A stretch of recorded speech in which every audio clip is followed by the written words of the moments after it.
Praise be Jesus and Mary.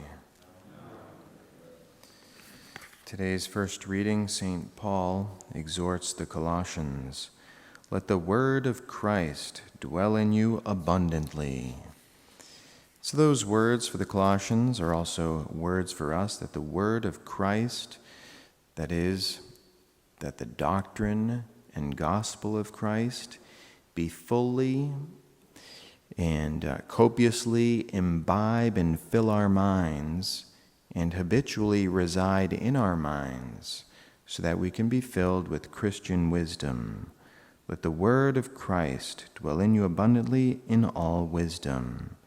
And in order for that to take place, we need to expose ourselves to the word of Christ by reading the gospel, by meditating, especially meditating on the gospel, because that's what makes the words of Christ remain in us and dwell in our minds and really have an influence on the way we think and speak and act. So this is what St. Paul is talking about. Let the word of Christ dwell in you abundantly in all wisdom, teaching and admonishing one another in psalms, hymns, and spiritual canticles, singing in grace in your hearts to God. See how the word of Christ, the fruit of this dwelling in us is also that interiorly we are singing to God, the words of God, psalms, hymns, spiritual canticles.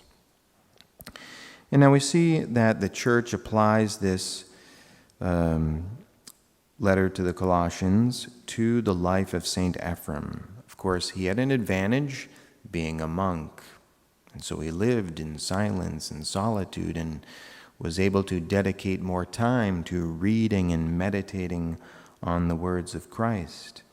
And he also happened to have a special gift to compose hymns and canticles filled with Christian doctrine and Christian wisdom, so much so that he came to be known as the lyre of the Holy Spirit. Lyre as in, not as in telling lies, but as in that musical instrument.